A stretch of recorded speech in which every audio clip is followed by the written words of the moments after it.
जय हिंद कैडेट्स, आज हमारे क्रैश कोर्स का 7 डे है और आज हम बात करेंगे मिलिट्री हिस्ट्री, यानी कि जो हमारे जो इंडियन आर्म्ड फोर्सेस रही हैं उनमें कौन कौन से जो हमारे जो वीर योद्धा रहे हैं, सैनिक रहे हैं और कौन कौन से लड़ाई हमने लड़ी है, सारी चीज़ें इसके अंदर हम डिस्कस करेंगे। तो कैडेट्स, आप सभी को पता ही होगा कि एनसीसी गुरु यूट्यूब चैनल पे 10 दिन का हमारा क्रैश कोर्स चल रहा है, जो कि 3 तारीख से शुरू हुआ था।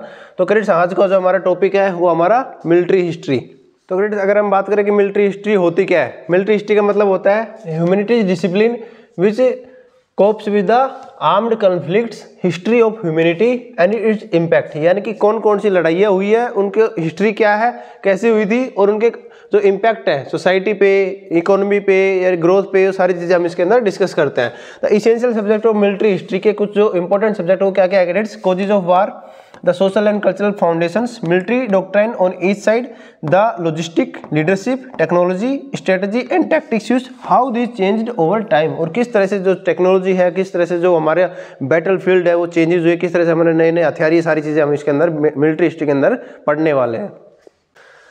तो ग्रेड्स, हमें मिलिट्री हिस्ट्री पढ़ने की जरूरत क्या है, तो इसको देख लेते हैं एक बार। History of the world is largely history of warfare, यानी कि अगर हम बात करें हिस्ट्री की तो हर जगह क्या करेंगे, कहीं ना कहीं लड़ाइयों की हिस्ट्री है। हिस्ट्री पूरी है क्या, इतिहास क्या है? लड़ाई, कभी जमीन पे लड़ाई, कभी किसी चीज़ पे लड़ाई, ठीक है, कभी पानी पे, ये सारी लड़ाइयाँ ही हैं। तो हिस्ट्री क्या है? हमारी पूरी पूरी लड़ाई है। ऑल सिविलाइजेशन है वॉर्स इन देयर कल्चर, हर जगह लड़ाई हुई है। For war arise greatest leader in history, लेकिन इसका मेन जो चीज़ क्या है, लड़ाई होने की वजह से ही जो हमारे जो महान जो योद्धा रहे हैं उनकी हमें पहचान हुई है, ठीक है। जैसे कि हमारा जो अब्राहम लिंकन है, जो विंस्टन चर्चिल है, ग्रेट ब्रिटेन है, मिसेस एंड मिस्टर गांधी है, तो ये सर क्या है, India study of military history affects the future of civilisation. अगर हम इस चीज़ को पढ़ते हैं तो आगे क्या स्ट्रेटेजी हम यूज कर सकते हैं, यूटिलाइज कर सकते हैं, ये हमें पता चलता है। इसके बाद में क्या हमारे पास में था study of military history develop leadership qualities, यानी कि जो लीडर होता है वो क्या होता है, आगे उस पर टिकता है और जो हमारे जो पूरे दमखम से लड़ता है, ठीक है, वही लीडर होता है, उसकी हमें पहचान होती है। Study of military history is a must for political and military commanders, ये बहुत ही ज़्यादा जरूरी है। आप एक एनसीसी कैडेट हो, आपके लिए भी जो मिलिट्री हिस्ट्री उसके बारे में जानना बहुत ही ज़्यादा जरूरी है। तो ये जैसे आप देख सकते हो जो तीन इंसिग्निया है, हमारी इंडियन आर्मी, ये हमारी जो है नेवी और ये हमारी एयरफोर्स, तो ये तीनों के लोगो है। तो ये इंडियन आर्म्ड फोर्सेज, इसके बाद में पैरामिलिट्री फोर्सेज, जो हमारा जो स्पेशल फोर्सेज, जो सारी चीज़ें इसके अंदर आती हैं, तो ये हम इसके अंदर जैसे आज देखने वाले हैं।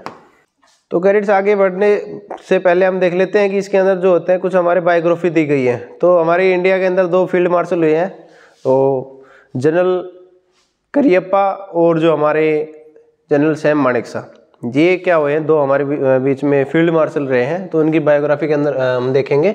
तो पहला जो हमारे पास में फील्ड मार्शल कोडंदरा मडप्पा करियप्पा, जो हमारे जनरल करियप्पा के नाम से आपने सुना होगा, आपके 8th क्लास की इंग्लिश की बुक के अंदर एक चैप्टर अगर आपको याद आ रहा हो तो जनरल करियप्पा थे। द फील्ड मार्शल कोडेंद्रा कीपर के नाम से इनको जाना जाता था, मोडप्पा करियप्पा। इनका जो जन्म था ये 1899 के अंदर हुआ था और जो इनका जो ये शहीद हुए, जो इनका देहांत हुआ था 15 मई 1993। और the first Indian chief of army staff, ये आप देखेंगे चीफ ऑफ आर्मी स्टाफ, पहले चीफ ऑफ आर्मी स्टाफ कौन बने, जनरल करियप्पा। तो cadets, 2 Indian army officer to hold the highest rank of field marshal, हमारे जो इंडिया के अंदर 2 ही फील्ड मार्शल हुए अभी तक। अब इनकी लाइफ के बारे में बात करें कैडेट्स, तो इनका जो जन्म हुआ था कोडागू के अंदर हुआ था और 1919 के अंदर कर्नाटका के अंदर, ठीक है।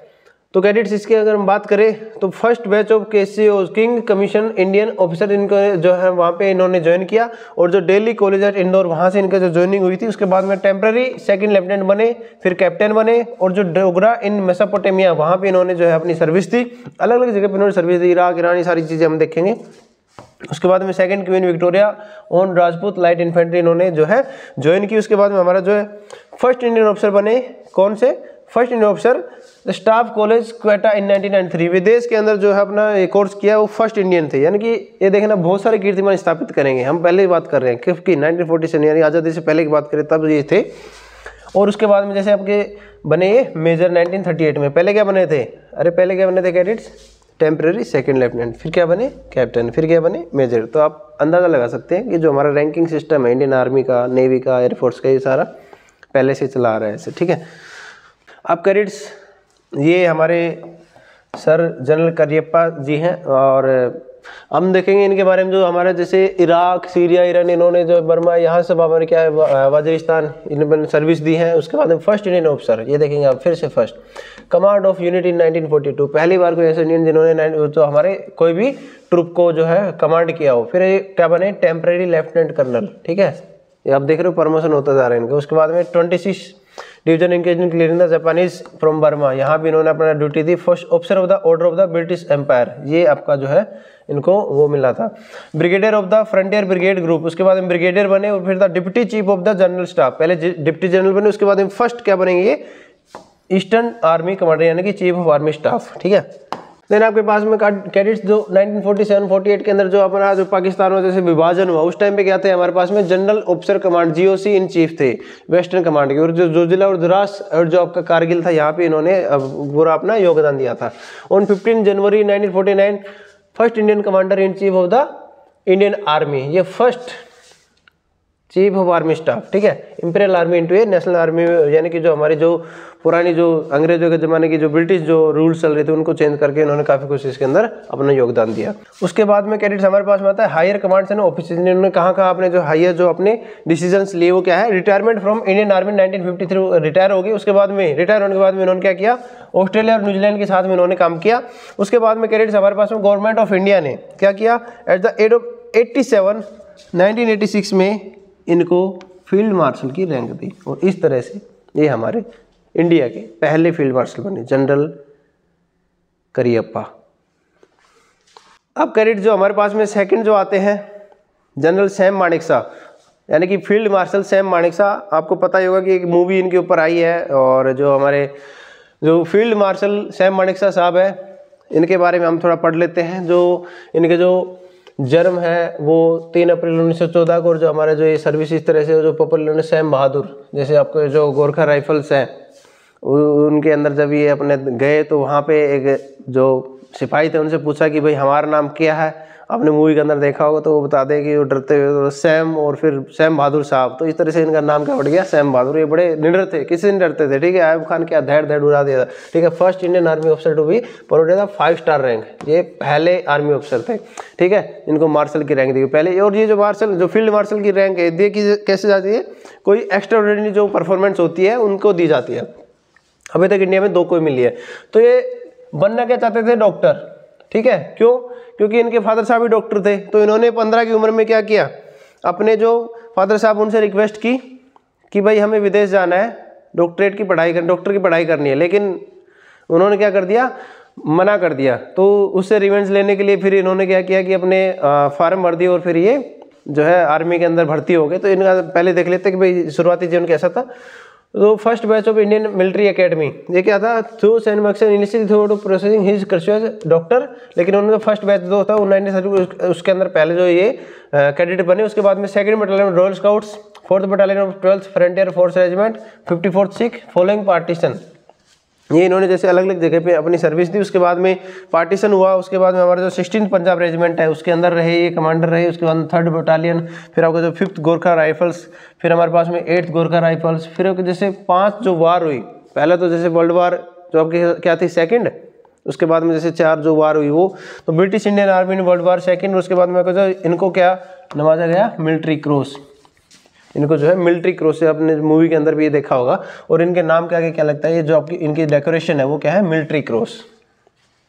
तो ये हमारे सैम मानेकशॉ साहब, देखो उम्र ढल गई है लेकिन फिर भी इनके चेहरे पे जो चमक है और जो इनका जो डिसिप्लिन दिख रहा है, ठीक है, आप देख सकते हैं, बिल्कुल आप देख सकते हैं कि जो फील्ड मार्शल वाली जो आप इनके अंदर रेस्पेक्ट जो अपने आप ही इनके अंदर झलक दिखाई दे रही है। तो कैडेट्स जो हमारे पास में 8th chief of the army staff बने ये, और जो हमारा लिबरेशन ऑफ बांग्लादेश इन दिसंबर, यानी कि जो दिसंबर के 1971 के अंदर क्या हुआ था, यानी कि जो हमारा ईस्ट और जो वेस्ट यानी कि जो पाकिस्तान था उसके अंदर क्या हो गया था, रेड्स हो गए थे। तो उसके अंदर इन्होंने काफ़ी मदद की बांग्लादेश की।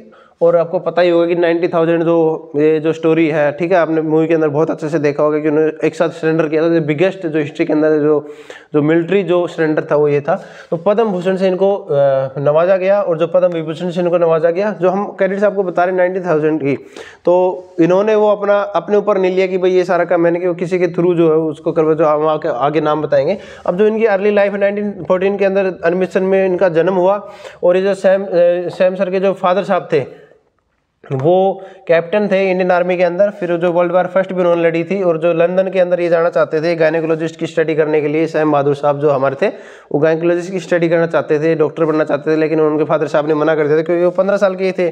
ठीक है, तो बोले कि आप अभी अंडर एज हो, आप यहीं पढ़ो, यहीं रहो। तो सैम मानेकशॉ साहब क्या थे, ऐसे डरने वाले थोड़े थे। इन्होंने क्या किया, इस चीज़ का रिवेंज लेने के लिए इन्होंने क्या किया, अपने फादर साहब से रिवेंज लेने के लिए the act of rebellion against the father refusal examination for enrolment in the military, Indian military academy, IMA का एग्जाम दे दिया और उधर क्या हो गए, पास हो गए, सिलेक्ट हो गए।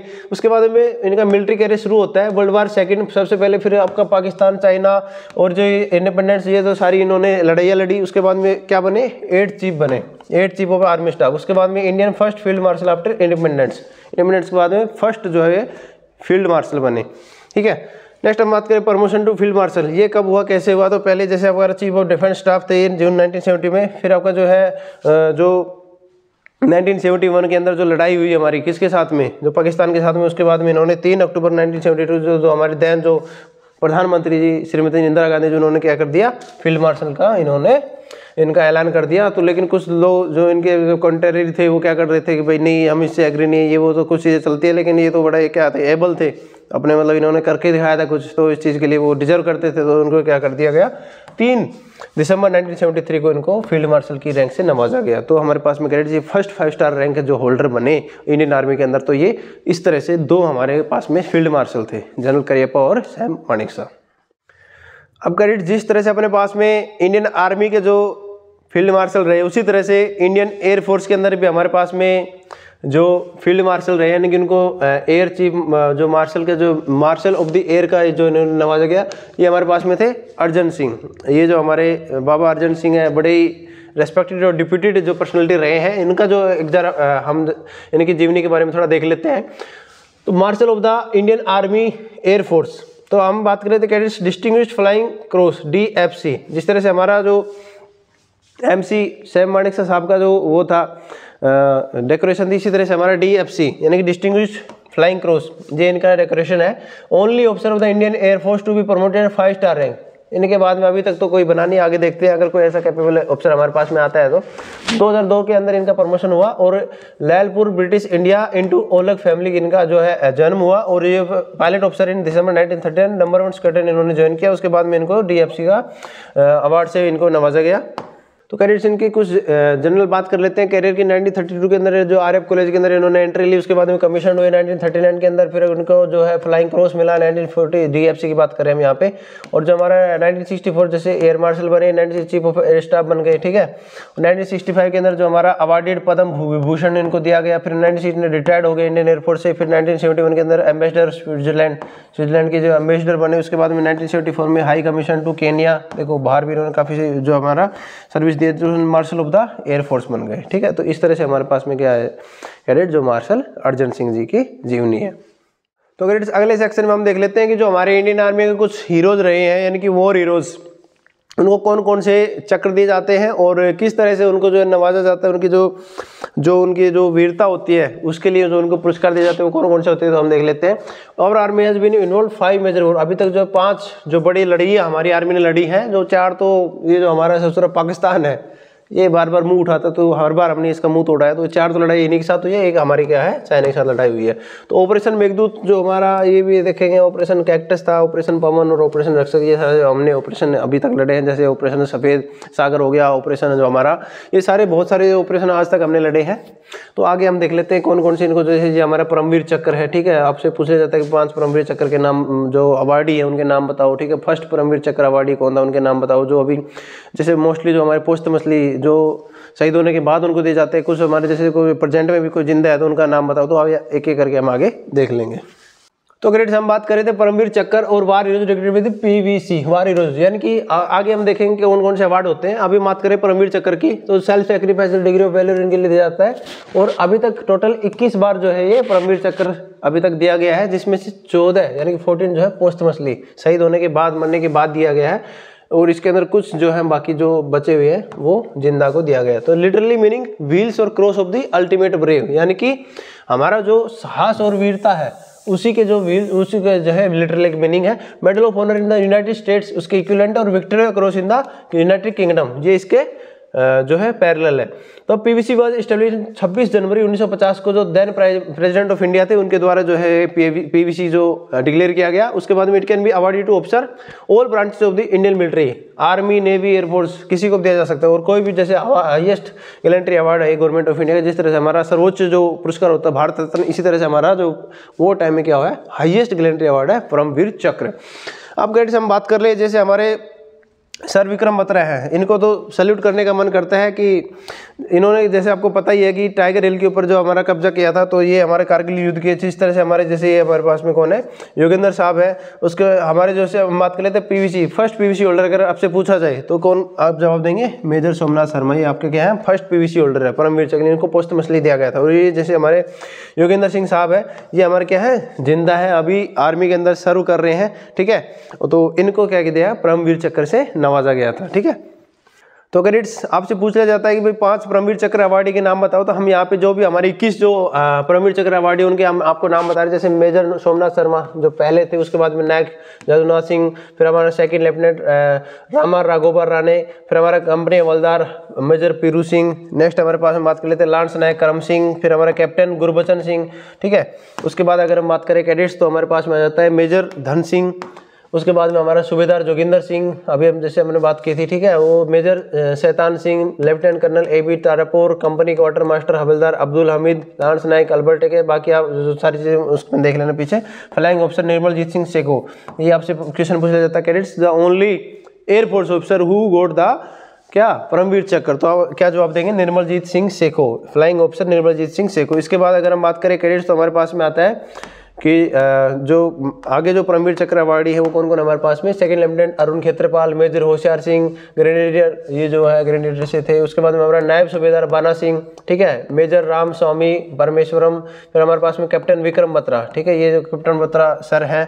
लेफ्टिनेंट मनोज कुमार पांडे, ग्रेनेडियर योगेंद्र सिंह यादव, जिससे हमने बात की योगेंद्र सिंह यादव, आपको फोटो दिखाया था अभी, जो 18 ग्रेनेडियर से है। हमारा राइफलमैन संजय कुमार। तो इस तरह से हमारे पास में जो है ये परमवीर चक्र अवार्डी आप यहाँ पे जो है कैडेट्स एक एक करके आप इनकी फोटोज देख सकते हैं। जैसे हमारे जो सारी जो 21 जो हमारे पास में अवार्डी हैं वो उनकी सारी फोटोज दी हुई है। जैसे हमारे पास हमने आपको बताया जो आपके सूबेदार मेजर योगेंद्र सिंह जो अभी जिंदा थे, मतलब जिंदा हैं अभी भी, तो ऑनररी कैप्टन उनको रैंक दी गई है। जैसे हमारे कैप्टन विक्रम बत्रा साहब हैं, ये हमारे जैसे हमारे मेजर सोमनाथ शर्मा साहब हैं, ठीक है, जिस तरह से हमारे सूबेदार जोगिंदर सिंह हैं, ये सारे जो हमारे पास में 21 जो है दिए गए हैं। तो कैडेट्स हमने जैसे रिकैप के लिए कुछ जैसे इंपॉर्टेंट जो हमने आपके लिए लगा दिया। बाकी अगर आप चाहते हो कि हम एक एक जो इनकी वीरता की कहानी के ऊपर आपके लिए एक जो है वीडियो बनाए, तो आप कमेंट बॉक्स में हमें बता सकते हैं कि सर हमें इस पे अलग से एक एक करके इंडिविजुअल बंदे पे हमें जो उनकी जो वीरता की कहानी उसके ऊपर हमें वीडियो चाहिए, तो हम ओबियसली आपके लिए अच्छे से कंटेंट बनाएंगे, अच्छे से रिसर्च करके। तो आप बता सकते हैं कमेंट के अंदर। तो कैडेट्स हमारा CHM पीरू सिंह जो है PVC, तो ये बेरी राजस्थान के रहने वाले थे और इनके 30 के मार्टेड और कंपनी हवलदार मेजर थे और 6 बटालियन राजस्थान राइफल्स में ये थे। इंडो पाकिस्तान वार 1947 के अंदर ही इनका जो है शहीद हो गए थे, परमवीर चक्र इनको पोस्टमसली दिया गया था। नेक्स्ट हमारे पास में अगर हम बात करें कैडेट्स, तो जैसे हमारे पास में मेजर शैतान सिंह जी हैं परमवीर चक्र अवार्डी, इनको कैडेट्स हमेशा बोलते हैं डेकोरेशन। तो ये दिसंबर 19 जोधपुर राजस्थान में इनका जन्म हुआ था। फिर ये 37 की उम्र में जो है यहाँ पे ड्यूटी दे रहे थे जंगला जम्मू एंड कश्मीर इंडिया में, डाइड हो गए। उसके बाद में शहीद होने के बाद में जो हमारा जैसे रैंक थे इनकी मेजर थी, हमारा जो 13 कमाऊ से थे और इंडियन वॉर के अंदर ये शहीद हुए थे। इसके बाद हम बात करें कैप्टन विक्रम बत्रा साहब, इन्होंने जैसे हमारी एक मूवी भी है शेरशाह मूवी, वहाँ भी आप इनके बारे में देख सकते हैं। तो कैप्टन विक्रम बत्रा साहब, और ये हमारे शेरशाह जैसे निकनेम इनका था, जैसे इन्होंने नाम दिया था दिल मांगे मोर, अगर आपको याद हो तो, ठीक है। फिर हमारे जैसे ये रिपब्लिक ऑफ इंडिया जो कैप्टन थे, उसके बाद में इनका जो ये सर्विस नंबर है 13 जैकरेफ है, कारगिल वॉर के अंदर ऑपरेशन विजय और बैटल ऑफ टाइगर हिल जो इन्होंने, और परमवीर चक्र से इनको अवार्ड दिया। तो कैडेट्स अभी हमने जैसे बायोग्राफी देख ली और जो हमारे जो मेजर जो अवार्ड्स होते हैं वो देख लिए और जो परमवीर चक्र अवार्डी होते हैं वो देख लिए। अभी हम बात कर लेते हैं कौन कौन सी जो लड़ाइयाँ हमारे भारत देश की जो इंडियन आर्म फोर्सेज उन्होंने लड़ी है और उनके बारे में जो मुख्य बातें उनके बारे में हम थोड़ा सा जान लेते हैं। तो मोटे तौर से हमारे पास में जैसे मेघदूत एंड कारगिल, तो मेघदूत था कैडेट्स हमारा जो सियाचिन है, उसके अंदर जो एक ऑपरेशन हुआ था उसका नाम क्या था, ऑपरेशन मेघदूत। और जो कारगिल का युद्ध हुआ था हमारे अंदर, जो 1999 का जो युद्ध था, उसके हम कहानी इसके अंदर देखेंगे। तो जब पार्टीशन हुआ था 1947 के अंदर, उसके बाद में जैसे जो सियाचिन वाला एरिया था, इसका हमें कुछ पता ही नहीं था कि भाई ये पाकिस्तान वालों का है या फिर हमारे इंडिया वालों का है, तो इसके बड़ा कन्फ्यूजन चल रहा था। अभी हम देख लेते क्रेडिट। तो इसके अंदर क्या था कि अक्टूबर 1947 में पाकिस्तानी क्या कर रहे थे, अनडिक्लेयर्ड वार, वहाँ पे आगे घुस के अंदर। और क्या हुआ, महाराजा जो जम्मू कश्मीर के थे, उन्होंने जो अपनी जो आर्मी थी उससे रिक्वेस्ट किया कि भाई आप आओ इस चीज़ को संभालो। तो हमारे आर्मी इनटू एक्शन है ने जम्मू कश्मीर को वहाँ पे बचाया था कि कैप्चर होने से। तो अभी जैसे हमारा पाकिस्तान ऑक्युपाइड कश्मीर, वो उसी की बदौलत जैसे हमारा हुआ है। तो हमारे पास में जैसे पाकिस्तान ऑक्युपाइड कश्मीर बना। अब जो अलग अलग लड़ाई हमने लड़ी हैं वो कौन कौन सी है, 1965, 1971, 1999, और जो ये प्रॉक्सी सीन्स 1988, वो साला अभी भी बार बार मुंह उठाता है और बार बार मुंह तुड़वा लेता है। ठीक है, तो ये इंडिया का और पाकिस्तान का चल ही रहा है। पाकिस्तान मानेगा नहीं, वो अपनी बाज नहीं आएगा। ठीक है, 1970 जो हमारी लड़ाइयाँ हुई है मेजर जो, तो इनके बारे में हम एक एक करके देख लेते हैं। तो हमारे पास में जैसे सबसे पहले जो लड़ाई आती है वो है इंडो पाकिस्तान वार 1965। तो इस तरह ये कौन सी लड़ाई कैसे हुई, तो इसके बारे में देख लेते हैं कैडेट्स। अब वो तो अपनी जो है पाकिस्तान तो अपनी क्या कहते हैं जो आदत है उससे मजबूर है। ठीक है, वो तो उससे बाज आएगा नहीं। तो उसने क्या किया, बिटवीन 1965 में पाकिस्तान ऑपरेशन गिब्राल्टर इन्होंने जो लॉन्च कर दिया। और पाकिस्तान लीडर सोच रहे थे कि क्या होगा कि जो इंडिया है अभी तक वो इससे उभरा ही नहीं होगा चाइना के साथ में जो वार हुई है। लेकिन ऐसा नहीं है, हमारे जो भारत के वीर सिपाही है वो कभी भी थकते नहीं, हारते नहीं, और किसी भी कंडीशन में उनको डाल दो वो दुश्मन का सामना उतनी ही कैपेबिलिटी और दुगने जोश के साथ करते हैं। तो ये उनका जो गलत निकला, और फिर जीतने कौन था, हम ही जीतेंगे ऑब्वियसली। तो Pakistan launched operation grand slam on September inviting India Chhamb Jaurian sector. ठीक है, इसके अंदर उन्होंने थोड़ा घुसपैठ कर ली। उसके बाद में क्या हुआ, फर्स्ट आर्मर्ड जो थी वो वहाँ पे, तो लेकिन इसका बैटल ऑफ असल उत्तर ये हुआ, कैसे हुआ, battle of Chaminda, largest tank battle in history of after world war second. उस टाइम में क्या था, हमारे जो पास में टैंक वगैरह थोड़े एफिशिएंट नहीं थे, पाकिस्तान के 200 टैंक एक साथ वहाँ पे आ गए। अब क्या हुआ, कैडेट्स सोल्जर हमारे पूरे एक्टिव थे, तो उन्होंने दिमाग लगाया, उन्होंने स्वयं एरिया बना दिया पूरा, जो एक ऐसे सर्कल के अंदर खड़े हो गए। ठीक है, इस तरह से उनको कवर कर लिया पूरा। यहाँ पे हमारे जो कुछ टैंक थे वो लगा लिए, और यहाँ पे इनको पूरा छुप गए, गन्नों के खेत के अंदर छुप गए। अब जैसे इधर से कोई टैंक आए वो पूरा इसके अंदर धंस गए। तो आर्मी जो पाकिस्तान आर्मी थी, इसके जो टैंक थे यहाँ पे धंस गए। अब क्या हुआ, कैडेट जो कुछ बचे कुछ थे, जो हमारे टैंक थे, उनकी मदद से उनके ऊपर वार कर दिया गया। ठीक है, तो उससे भी उनको ध्वस्त कर दिया। और जो बाकी जो बचे थे जो पाकिस्तान हमारे, क्योंकि वो है क्या, भगोड़े ही हैं, तो वो भाग गए वहाँ से। ठीक है, इस तरह से बिगेस्ट जो बैटल थी वो, क्योंकि उनके पूरे जो टैंक हमने ख़त्म कर दिए थे। ठीक है, तो इसके बाद में कैडेट्स हमारा क्या था कि जो ब्रिगेड जो 54 जाट भाई हमारे, ठीक है, तो ये जाट भाई बड़े खतरनाक होते हैं। क्या होते हैं कि 13 माइल जो लाहौर था, 23 सितंबर 1965 को गया था, 13 माइल सिर्फ लाहौर से सिर्फ 13 मील की दूरी पे थे। अगर उनको एक ऑर्डर ना मिला होता तो आज शायद पाकिस्तान का जो नक्शे पे ना होता। उसमें क्या था कैडेट्स, वो बहुत नज़दीक पहुंच गए, लेकिन एक जो ताशकंद जो डिक्लेरेशन हुआ और उनको वापस बुला लिया गया कि भाई आपको जो है सीज फायर डिक्लेयर कर दिया गया। इस वजह से आज पाकिस्तान इतना जो है हमारे सामने मुँह उठाता है बार बार, लेकिन कोई नहीं, हम तो फिर वो मुँह उठाएगा फिर तोड़ दे। तो कैडेट्स हमारे पास में जैसे बात आते हैं इंडो पाकिस्तान वार, ये 65 में हो गया, अपना मुंह तुड़वा लिया, लेकिन फिर भी नहीं माना, फिर से ऊपर बोला हेलो पापा। तो इंडिया वाले कोई बात नहीं बेटा, आ जाओ, हम बैठे तैयार। यहाँ पे देखो, ये आप देख रहे होंगे कि ये बिगेस्ट जो है सरेंडर था मिलिट्री हिस्ट्री के, वार हिस्ट्री के अंदर सबसे बिगेस्ट, 90,000 एक साथ 97 सरेंडर करवा दिए। बड़ा जो अचीवमेंट थी इंडियन आर्मी की। तो कैडेट्स ये 1970 के अंदर क्या हुआ, ईस्ट पाकिस्तान और जो बांग्लादेश और जो वेस्ट पाकिस्तान, ईस्ट पाकिस्तान, इनके अंदर राइट हो गया कि भाई हमें तो अलग से देश बनाना है। ठीक है, अब इंडिया ने खुल करके जो बांग्लादेश का साथ दे दिया। ठीक है, तो इससे क्या हुआ कि पाकिस्तान वालों को लगा कि भाई साहब इंडिया तो उनके साथ है, तो उनको मौका मिल गया, उन्होंने जो हमारे पास वॉर कर दिया। अब जैसे उन्होंने हमारे पास किया तो हम कौन से कमज़ोर है, हमने उनको ठोक दिया। ठीक है, उससे क्या हुआ कि जैसे हमारे पास में Pakistan air force preemptive strike on 10 Indian air bases, उन्होंने क्या किया, हमारे 10 जो एयर बेस थे उन पर हमला कर दिया। श्रीनगर, जम्मू, पठानकोट, अमृतसर, आगरा, आदमपुर, जोधपुर, जैसलमेर, उत्तरलाई एंड सिरसा। तो इससे क्या हुआ कैडेट्स, 3 दिसंबर को ये अटैक किया और इससे हमारा थोड़ा झटका लगा, ठीक है। Launch a major 3 project assault, 3 project मतलब तीनों के तीनों हमारी जो सेनाएं हैं इसमें मिक्स होके जो हमारे एक साथ एकजुट होके, और Indian army won several battles on the eastern front including the decision battle of Hilli, जो एक जो डिसीजन था यहाँ पे जो बैटल ऑफ हिली, इसको भी हमने जीता। अभी आगे देख लेते हैं कैडेट्स। तो इसके अंदर क्या हुआ था, जो बैटल ऑफ लोंगेवाला है ये आपको अच्छे से पता होगा कि जैसे हमारे पास में Pakistan launch day counter attack, जो काउंटर अटैक उन्होंने किया तो उसे 4 दिसंबर को ये क्या हुआ 1971 एक company of the battalion of Indian Punjab regiment detected, उन्होंने पता लगाया कि जो पाकिस्तानी है वो हमारे अंदर घुस रहे हैं, जो घुसपैठ कर रहे हैं। तो उससे क्या हुआ 200 पाकिस्तानी ट्रूप थे उनको उन्होंने मार गिराया, और जो सिर्फ हमारे दो सोल्जर इंडियन सोल्जर की वहाँ पे कैजुअलिटी हुई थी। तो बैटल ऑफ बसंतर एक जो हुई हमारे पास में, इसमें क्या था कैडेट 4 दिसंबर से 16 दिसंबर के बीच में लड़ा गया। तो 66 पाकिस्तानी टैंक जो होते वो डिस्ट्रॉय किए गए, और 40 जो ज़्यादा जो बाकी 40 थे उनको कैप्चर किया गया, और इसमें सिर्फ हमारे 11 जो टैंक थे वो उसको जो है नुकसान हुआ था। Pakistan had lost sizeable to territory on both eastern and western, क्योंकि उसके पास कुछ है ही नहीं, बस वो पे करता रहता है, ऊपर से ले बेटा सो जा आराम से, थोड़े दिन और चुप रहेगा, फिर थोड़ा बहुत इधर उधर से कभी यूएसए से कभी चाइना से इधर उधर से थोड़ा मांग के कटोरा लेके खाएगा, फिर थोड़े दिन में थोड़ा सा जैसे पेट भरेगा उठेगा कि हाँ इंडिया ओके, थोड़ा ऊपर से फिर बोलेगा हाँ फिर इंडिया वाले चुप, इस तरह से क्या अलग अलग फिर लड़ाई करता रहता है। हमारे पास में surrender of Pakistan army in Dhaka, ये under the command of lieutenant general JS Arora the 3rd corps of the Indian army, ठीक है। तो ये force Pakistani forces to surrender on 16 December. हम जैसे बता रहे थे जनरल जो हमारे फील्ड मार्शल सैम मानेकशॉ साहब थे, तो उन्होंने क्या था हमारे जैसे लेफ्टिनेंट जनरल JS अरोड़ा साहब के जो नेतृत्व में उन्होंने क्या किया 90,000 जो हमारे पास में क्या थे जो पाकिस्तान जो सैनिक थे उनका क्या है सरेंडर। ये सबसे बड़ा जो हमारा अचीवमेंट आज तक की हिस्ट्री के अंदर रहा है। तो यहाँ भी इंडिया को जो है जीत मिली, और पाकिस्तान हमारी मुंह की खाकी जो है चुपचाप से वापस बैठ गया।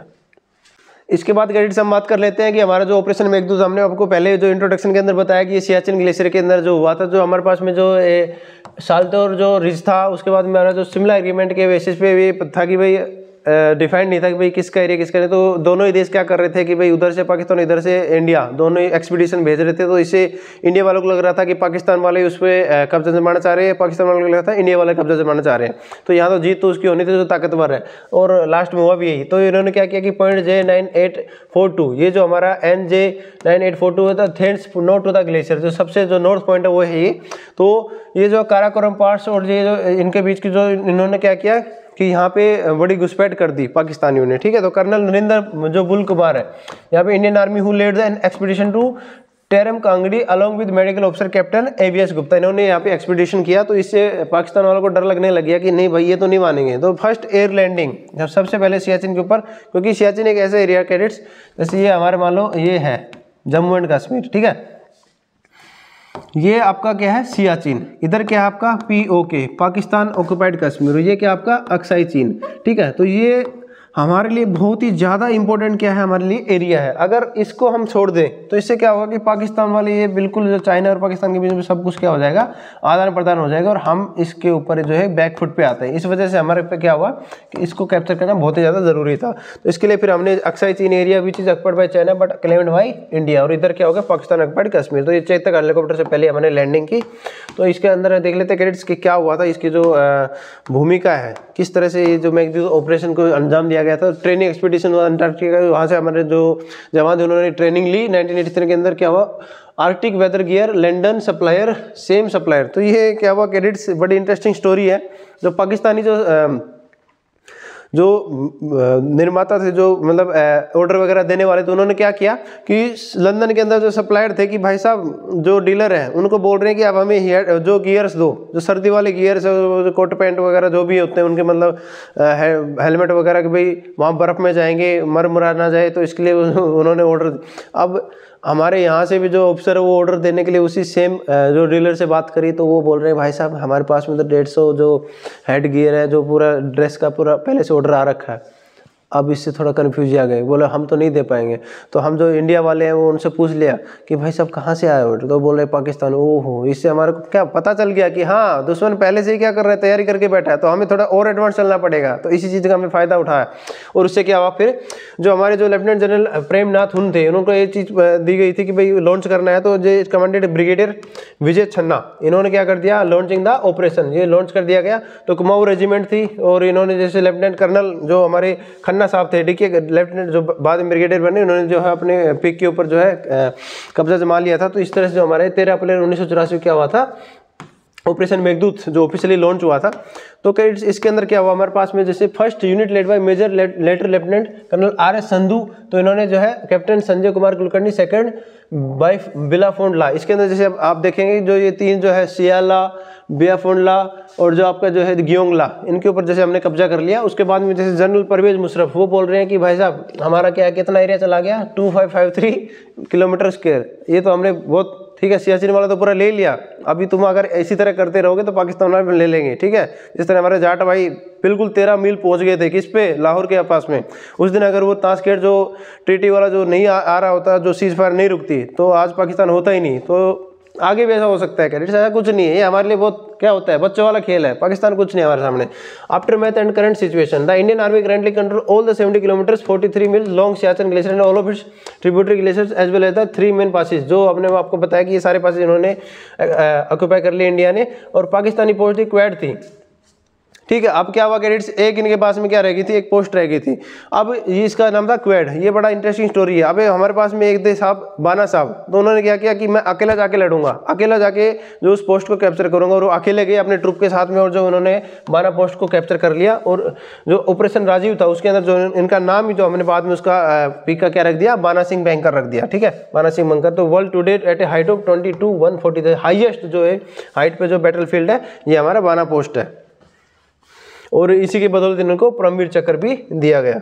इसके बाद में कैडेट्स हमारे पास में आता है कारगिल कन्फ्लिक्ट, यानी कि कारगिल की जो लड़ाई, इसके बारे में आप अच्छे से बहुत अच्छे से जानते हैं। एलओसी कारगिल, इसके ऊपर मूवी बनी हुई है, तो आप वो भी अच्छे से देख सकते हैं। तो हमारे पास में कैडेट्स ये क्या था, 1998 के अंदर जैसे हमारे पास में न्यूक्लियर टेस्ट करवाए, जो हमारे जैसे अटल बिहारी वाजपेयी साहब थे, ठीक है, और जो हमारे अब्दुल कलाम जो प्रेसिडेंट थे सर थे, तो इनके नेतृत्व में हमने क्या किया, न्यूक्लियर टेस्ट किया। अब जो दुश्मन जो हमारा पाकिस्तान, उन्होंने न्यूक्लियर टेस्ट किया, तो इससे क्या दोनों ही जो न्यूक्लियर जो सफिशिएंट जो उनके पास में न्यूक्लियर जो पावर है वो देखने को मिली। तो लेकिन उनके पास में हाइड्रोजन बम वाला टेक्नोलॉजी नहीं थी, हमारे पास में वो टेक्नोलॉजी थी। तो उसमें तो अब वो पीछे कहाँ हमारी बराबरी कर सकते हैं, ठीक है। अब Lahore summit was held in 1999, तो उसमें हमारे जैसे अटल बिहारी वाजपेयी साहब गए थे, तो वहाँ पे साइन वगैरह भाई ठीक है, आज के बाद हम सारी चीज़ें भूल के हम दोस्ती करते हैं। उनका बड़े जोर शोर से स्वागत किया गया, उनको जो है जो सलामी तोप सलामी दी गई, ठीक है, और मतलब सारी चीज़ें ऐसे ठीक है नॉर्मल होने को हो रही थी। लेकिन क्या हुआ उसके बाद में, क्या हुआ कि भाई कैडेट्स इन्होंने क्या किया, जो कश्मीर के अंदर इंसर्जेंसी, यानी कि वहाँ पे जाके जो अपना घुसपैठ करने लग गए, ठीक है। जैसे द्रास वाला एरिया सबसे ज़्यादा अफेक्टेड एरिया था, तो इसके अंदर फिर हमने क्या किया, ऑपरेशन विजय यहाँ पे लॉन्च किया। फिर जो इंडियन जो ट्रूप्स थे, जो हमारे एक जो कैडेट्स आता है NHA-1A, तो ये पाकिस्तान फोर्सेस ने क्या किया, इसको कैप्चर कर लिया और यहाँ पे वो ऊपर बैठ गए, ठीक है। अब होता क्या है, देखो इसके अंदर क्या होता था कि जैसे मान लो बहुत ज़्यादा सर्दी होती है, तो बहुत ज़्यादा जो बर्फ़ गिरती है, उस टाइम पे क्या होता है, जो दोनों ही पाकिस्तान इधर चला जाएगा और इंडिया इधर, दोनों पीछे आ जाते हैं। क्यों भाई, उधर अपना जो है सर्दी के अंदर रुकना है। लेकिन क्या हुआ, जो धोखेबाज तो क्या करता है, पीछे से वार करता है ना, अरे हिम्मत तो सामने से वार करो ना। पाकिस्तान ने क्या किया, एक भाई इस बार जो है ऐसे सर्दी बहुत ज़्यादा, जो आइस का गिरने का पीक टाइम आया, उस टाइम अब इंडियन जो सोल्जर्स है वो तो नीचे आ गए बेचारे, ठीक है। लेकिन जो पाकिस्तानी थे उन्होंने प्लान बनाया अलग ही कि इस बार क्या करेंगे, हम पीछे नहीं आएंगे और ज़्यादा फोर्स भेज देंगे। तो सारे के सारे जो हमारे जो कवर कर लिया वहाँ पे। अब इस चीज़ की धीरे धीरे जो खबर पता चली, तो फिर हम कहाँ पीछे रहने वाले थे, उसको मुंह तोड़ दिया, ठीक है। वो जो मैक्सिमम जो हमारे इंसर्जेंसी होता था द्रास एरिया में होता, तो जो बैटल ऑफ टोलोलिंग हुआ, तो Indian air northern light infantry जो थी, ये जो पाकिस्तान की जो नदर्न लाइट इन्फेंट्री, ठीक है, ये इनके साथ में जो हमारे बैटल हुए, 23 जो सोल्जर वो हमारे शहीद हो गए। उसके बाद में जो स्टीफ रेजिस्टेंस इंक्लूडिंग टाइगर हिल .5145 हमने 40 देखा होगा। तो हमारे पास में जैसे कैडेट्स पूछ ले जाता है कि जो कारगिल के अंदर जो हमारा ऑपरेशन था कौन कौन से थे, तो ऑपरेशन विजय आर्मी का था, ऑपरेशन तलवार नेवी का, और ऑपरेशन सफ़ेद सागर ये हमारा एयरफोर्स का था। तो ये भी हमें ऑब्वियसली जीतने वाले थे, तो ये युद्ध भी हमने जीता। तो ये जैसे कैडेट्स हमारे northern command Indian navy commemorating victory in recapturing the Tiger Hill, ये 2019 के जो है पिक्स वैसे उसको मतलब याद किया गया है। तो ये जैसे peaks as high 18,000 feet 5500 metre 2 months into the conflict Indian troop had slowly 75 to 80% of the intruded, मतलब हमने क्या किया थोड़े टाइम के अंदर ही 75 से 80% पूरा वापस से हमारा रिकैप्चर कर लिया। 4 July Pakistan prime minister Sarfaraz agreed to withdraw Pakistan troop under US pressure. अब क्या गए वहाँ के जो बड़े मतलब वही है ना, गलती भी करो और फिर सबके सामने हाथ फैलाओ। तो ये क्या मिनिस्टर जो प्राइम पीएम जो शरीफ थे, नवाज शरीफ, वो चले गए यूएस, बोले कि हमें बचाओ बचाओ, इंडिया मार रहा है, 75 से 80% ऑलरेडी ले चुका है, अब हमसे गलती हो गई। वो पूछा अच्छा पहले हमला कौन किए थे? बोले हम ही किए थे। तो बोले हम क्यों तुम्हारी हेल्प करें, हम क्यों अपने बुरा बने सबके सामने, ठीक है। तो उन्होंने क्या किया कि यूएस के प्रेशर में आके अपनी जो सीज फायर कर दिया, उसके बाद में सीजन 26 जुलाई, इसलिए हम क्या करते हैं 26 जुलाई को हमारा विजय दिवस, जो कारगिल विजय दिवस भी मनाते हैं। तो इसके अंदर क्या होता है कि resumed control of old territory south and east of the line of control, यहाँ पे हमारी जो है लड़ाई जो ऑफिशियली बंद हो गई थी, और इसी दिन को हम जो हमारा कारगिल विजय दिवस के रूप में मनाते हैं, ठीक है। तो कैडेट्स ये हमारी कारगिल की लड़ाई। तो इसके अंदर हमने बहुत सारे जो हमारे पैसे जो जो जवान थे उनको खोया है, जो सभी जो शहीद हुए हैं, जिनका जो योगदान रहा है, उन सभी को हमारा सल्यूट है। तो कैडेट्स आगे जो हम बात करते हैं, तो इसके बाद में आते हैं हमारे पास में वार मूवीज़, यानी कि कौन कौन सी जो मूवीज़ इसके ऊपर बनी है। तो अलग अलग जो हमने लड़ाइयाँ लड़ी हैं उसके ऊपर कौन कौन सी, जैसे जो valour and courage for the consumption of the future generation, जो उनकी जो साहस की जो कहानी उसको दिखाने के लिए जो अलग जो हमारे स्टूडेंट वगैरह जो क्या बनाते हैं, वार मूवीज बनाते हैं। जैसे हमारे जो शेरशाह मूवी, इसी तरह से तो हमारे जैसे पाक वार हुई थी 1965, 71 और 99, तो इनका तो क्या होता है डॉक्यूमेंटेशन ऑफ इंडियन पाक वार 1965, इसके ऊपर डॉक्यूमेंट्री बनी हमारी। उसके बाद में हमारा जो डॉक्यूमेंट्री ऑन इंडो पाक जो 1971 उसके ऊपर, फिर हमारा डॉक्यूमेंट्री ऑन कारगिल कॉन्फ्लिक्ट 1919, इसके अलग अलग डॉक्यूमेंट्री हमारे ऊपर बनी हुई है, ताकि जो हमारे जो फ्यूचर जनरेशन उनको जो है ये चीज़ों के बारे में बताया जा सके, उनके अंदर जो देशभक्ति है उसको क्रिएट किया जा सके, और हमारे जो जवान थे उनका जो देशभक्ति और जो साहस था, जो जज्बा था, जो उनके जो वीरता थी, उसके बारे में हम सबको पता चले और उनको जो है हम रेस्पेक्ट करें, इसके लिए हमारे पास में डॉक्यूमेंट्री बनाएगी। तो कैडेट्स इस तरह से हमारा जो है ये मिलिट्री हिस्ट्री के बारे में जो चैप्टर खत्म होता है, और इसके अंदर हमने आपसे बहुत सारी जो बातें की हैं, कौन कौन से जो है अवार्ड वगैरह होते हैं और किस टाइम पे जैसे हमारे पास में अवार्ड वगैरह मिलते हैं। बाकी जो कौन कौन से जो अवार्ड होते हैं हम आर्म्ड फोर्सेज के अंदर जो पढ़ेंगे तो उसके अंदर हम देख लेंगे। तो कैडेट्स आज के लिए इतना ही। आई होप कि आपको ये वीडियो जो हमने पढ़ाया है, जो चैप्टर, वो आपको बिल्कुल समझ में आ गया होगा। तो ज़्यादा से ज़्यादा आप अपने कैडेट्स जो अपने फ्रेंड्स हैं उनको भी रिकमेंड करें और अपने जो एग्जाम के अंदर अल्फा ग्रेड लेके आए। तो कैडेट्स आज के लिए इतना ही, मिलते हैं फिर किसी वीडियो में। जय हिंद।